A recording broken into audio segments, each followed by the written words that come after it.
ঢাকার বারিধারা এলাকায় বিশাল জায়গা জুড়ে অবস্থিত এক রাজকীয় অট্টালিকা মায়াকানন। সাদা আর হালকা ছাই রঙের মিশেলে গড়া দোতলা এই বাড়িটি আধুনিক স্থাপত্য আর আভিজাত্যের এক অনন্য মেলবন্ধন। বিশাল লোহার গেট পেরিয়ে ভেতরে পা রাখলেই দেখা মেলে ধূসর পাথরের রাস্তা, যা সোজা চলে গেছে মূল ফটকের দিকে। রাস্তার দুপাশে সারিবদ্ধ বিভিন্ন দেশি বিদেশি ফুলের গাছ, বামে বিশাল সবুজ লন, ঠিক তার পাশে আয়নার মতো টলটলে জলের সুইমিং পুল। তবে আজ সেই নীল জলে বিকেলের মরা রোদের কোনো ঝিলিক নেই। বাগানের রক্তজবা আজ শ্বেত কাননগুলো নিয়ম মাফিক ভরে ঝরে পড়েছে সবুজ কচি ঘাসের উপর। তবে মালি আজ সেগুলো কুড়োতে আসেনি। পুরো বাড়িতে এক গুমট নিস্তব্ধতা, অথচ এই করুণ নিস্তব্ধতার চেয়ে চিৎকার চেঁচামেচি ঢের ভালো ছিল। নিচতলার বিশাল বারান্দার দামি সিল্কের পর্দাগুলো বাতাসে দুলছে এলোমেলোভাবে।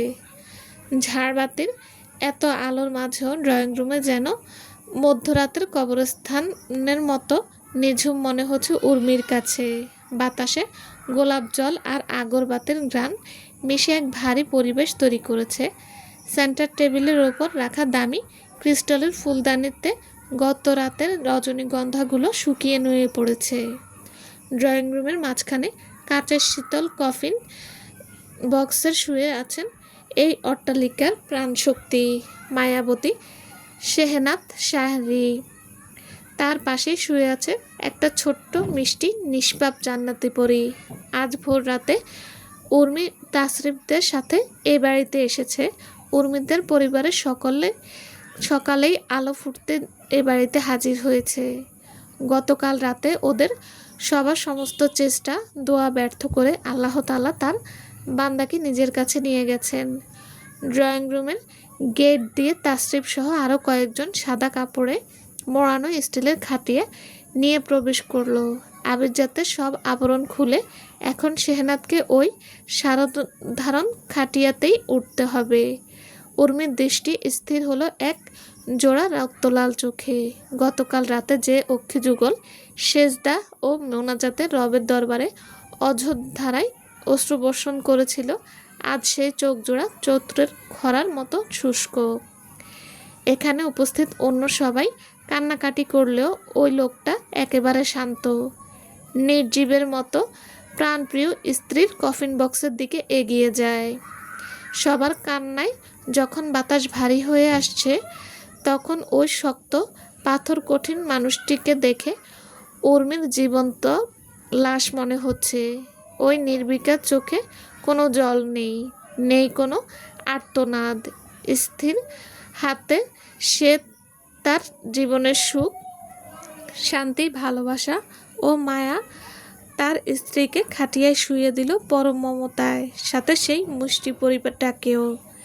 এই দৃশ্য দেখে একটা 3-4 বছরের বাচ্চা ফুপিয়ে কেঁদে উঠল। ছোট্ট বাচ্চাটার একটা হাত সাদা প্লাস্টার করা, যা একটা ব্যান্ডেজের সাহায্যে গলায় সাথে ঝোলানো। কপাল, গলা, ঘাড় সহ শরীরের অন্যান্য অংশেও ক্ষত চিহ্ন। বাচ্চাটার কান্না দেখে লোকটা হাত বাড়িয়ে ওকে কোলে তুলে নেয়, জাপটে ধরে নিজের শক্তপোক্ত বুকের সাথে। ওই নাজুক শরীরটা। কিছুক্ষণ পর বাচ্চাটা শান্ত হলে ওকে তাসরিফের কোলে দিয়ে খাটিয়ার সামনের দিকে হাতল কাঁধে তুলে নেয়। উর্মি বেশ খানিকটা দূরে থাকলেও লোকটার কাঁপুনি স্পষ্ট অনুভব করতে পারে। প্রথমে পা কাঁপলেও পরবর্তীতে পুরো শরীরে কাঁপুনি শুরু হয়। সে কাঁপুনি নিয়ে পা বাড়ায় সামনের দিকে। বুকের মধ্যে আগলিয়ে রাখা মানুষটাকে নির্জন অন্ধকার কবরস্থানে দাফন করতে। কি অদ্ভুত মনুষ্যত্ব জীবন! যেই আপন জনেরা আমাদের জন্য হাসি মুখে প্রাণ উৎসর্গ করার ক্ষমতা রাখে, মৃত্যুবরণ করার পর তারাই এত যত্ন সহকারে 3.5 হাত মাটির নিচে দাফন করে আসে। মায়েতোকে নিয়ে ড্রয়িং রুমে মূল ফটক পার হওয়ার সাথে সাথেই এই নিস্তব্ধ পুরো সমস্ত নিস্তব্ধতা ভেঙে কেঁদে উঠলেন উপস্থিত আত্মীয় স্বজনেরা। দুজন মহিলা জ্ঞান হারালেন, বাকিরা কান্নাকাটির মধ্যেই ওনাদের ধরে বসালেন, পানি মুখে দিলেন। এত ভালোবাসা, আদর, যত্ন সব কিছুই ব্যর্থ মৃত্যু নামক কঠিন সত্যের কাছে। এই পৃথিবীর মায়া কাটিয়ে সবাইকে ফিরে যেতে হবে রবের নিকট। এই সত্য সবাই জানে, তবুও কতটা গাফেল ও মানুষ্য জাতি। রবের পক্ষ থেকে নির্দিষ্ট এই স্বল্প সময়ের জীবনে যে যার ইচ্ছে মতো খারাপ কাজ করছে, কিছু অমানুষের লোভ লালসার শিকার হয়ে বেঁচে থাকতেই জাহান্নাম হয়ে যাচ্ছে কত শত উর্মির জীবন। সময়ের গতিতে চলছে।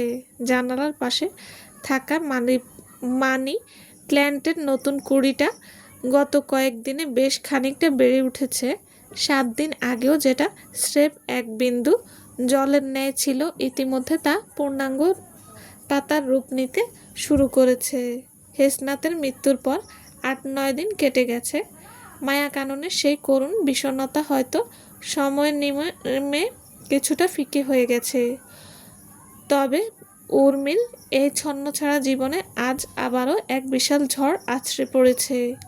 রনির সাথে ডিভোর্সের কারণে কোনো আফসোস নেই ওর, এক মুহূর্তের জন্য হয়নি। তবে আজ ওর প্রচুর আফসোস হচ্ছে অন্য একটা বিষয়ে। বেডে হেলান দিয়ে মেঝেতে বসেছিল উর্মি। চোখের সাদা অংশ লালচে বর্ণ ধারণ করেছে, মাথার চুল এলোমেলো, ওড়নার এক প্রান্ত পায়ের ওপর, বাকি অংশ মেঝেতে গড়াগড়ি খাচ্ছে। উর্মির আফসোস যেন এবার ক্রোধে রূপান্তরিত হলো। আকস্মিক ক্রোধের বশীভূত হয়ে নিজের চুল খামচে ধরা হাত দুটো দিয়ে নিজের চোয়ালে থাপ্পড় বসায় ও। তারপর ক্রমাগত একের পর এক থাপ্পড় দিতেই থাকে নিজেকে। যে কোনো স্বাভাবিক মানুষ এই ব্যথা সহ্য করতে না পারলেও উর্মি এই মুহূর্তে বিন্দুমাত্র ব্যথা অনুভব হচ্ছে না। সত্যি কি এত আঘাতের পরও শরীরে কোনো ব্যথা লাগছে না? নাকি মন আর মস্তিষ্কের তীব্র যন্ত্রণার কাছে শরীরের এই সামান্য চোট অনুভব করতে ব্যর্থ হচ্ছে ওর স্নায়ুতন্ত্র? উর্মির প্রাক্তন শাশুড়ি রহিমা খাতুন হসপিটালে ভর্তি। গত দিনগুলোতে বারংবার উর্মির সাথে তিনি যোগাযোগ করার চেষ্টা করেছেন, কিন্তু উর্মির সাথে যোগাযোগ করার সব রাস্তা সে নিজ হাতে বন্ধ করায় তিনি ব্যর্থ হয়েছেন প্রতিবারই। আজ সকালে একটা দরকারে 5 মিনিটের জন্য ওর আগের হোয়াটসঅ্যাপ আইডিতে লগ ইন করেছিল ও। শত শত কল আর মেসেজের ভিড়ে উর্মি থমকে যায় রহিমা খাতুনের একটা মেসেজের দিকে। মেসেজে বারংবার ক্ষমা চেয়েছেন তিনি। আজ থেকে 7 মাস আগে উর্মির সাথে কোনো অ্যাক্সিডেন্ট হয়নি, বরং অতি ক্ষুদ্র পরিকল্পনা করে খুন করা হয়েছে ওর অনাগন্তা সন্তানকে। এর মাঝে সবচেয়ে করুণ ও হাস্যকর কথা হলো, এই খুনই নিষ্পাপ বাচ্চাটার কাপুরুষ অমানুষ জানোয়ার বাবা নামের প্রাণীর প্রত্যক্ষ ও পরোক্ষ সম্মতি ছিল। হয়তো নিজেই সাহায্য করেছিল নারীর লিপ্সার জন্য। উর্মির চোখের সামনে ভেসে ওঠে সাদা কাফনে মোড়ানো শেহনাজ তনয়া, সে ছোট্ট মিষ্টি আর নিষ্পাপ পরীর মতো মেয়েটার মুখশ্রী। শেহনাজ বেঁচে থাকতে উর্মির সাথে ওর দেখা হয়েছিল আজ থেকে 7 মাস আগে তারার বিয়েতে। তারা উর্মির ছোট চাচার বড় মেয়ে।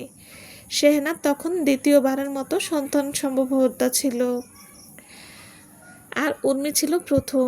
কত শত স্বপ্ন ছিল উর্মির ওই বাচ্চাটাকে নিয়ে, অথচ বাবা নামক হিংস্র জানোয়ার কাপুরুষ ভয়ঙ্কর ষড়যন্ত্রের শিকার হলো পৃথিবীর আলো দেখতে না পাওয়া প্রাণটা। যে জমিলাকে অসহায় অবলা ভেবে নিজের আপন বোনের মতো আদর যত্ন দিয়ে আগলিয়ে রেখেছিল উর্মি, সেই মেয়েই ওর অনাগত সন্তানকে এমন ষড়যন্ত্র করে খুন করলো, ওকে মাতৃসুখ থেকে বঞ্চিত করলো। কাকে বিশ্বাস করবে এই দুনিয়ায়? বাবার কাছেও সন্তান নিরাপদ নয়। নিজের হারাম খায়েশ মেটানোর জন্য নিজ সন্তানকে খুন করতে ও বুক কাঁপল না? উর্মি কাঁদে, পাগলের মতো হাউমাউ করে কাঁদে। কাঁদতে কাঁদতেই একসময় ফ্লোরে শুয়ে পড়ে ও। আজ রনি নামের ওই মানুষকে বিয়ে করার জন্য আফসোস হচ্ছে ওর। ওই জানোয়ারকে বিয়ে না করলে ওর অনাগত সন্তানকে এভাবে খুন হতে হতো না। ঘন্টার পর ঘন্টা ওভাবেই কাঁদতে কাঁদতে একসময় দু চোখের পাতা এক হয় উর্মির। ঘুম চলে এসেছে হয়তো ওর, তবে ঘুমের ঘোরেও কেঁপে কেঁপে উঠছে ওর নাজুক শরীরটা। বড়ই বৈচিত্র্যময় সৃষ্টিকর্তা এই মানুষ নামের সৃষ্টি। এই একই প্রাণী জগতের মধ্যে কেউ নিজের সন্তানের জন্য হাসি মুখে প্রাণ উৎসর্গ করে, আবার কেউ নিজের হারাম খায়েশ মেটানোর জন্য নিজ সন্তানকে বলি দেয়। চলবে। গল্পটা যদি ভালো লেগে থাকে প্লিজ প্লিজ লাইক কমেন্ট করবেন। আর হ্যাঁ, যারা আমার চ্যানেল এখনও সাবস্ক্রাইব করেননি প্লিজ তারা চ্যানেলটা সাবস্ক্রাইব করে দিয়ে পাশে থাকবেন। সবাই ভালো থাকবেন। আল্লাহ হাফেজ। আসসালামু আলাইকুম।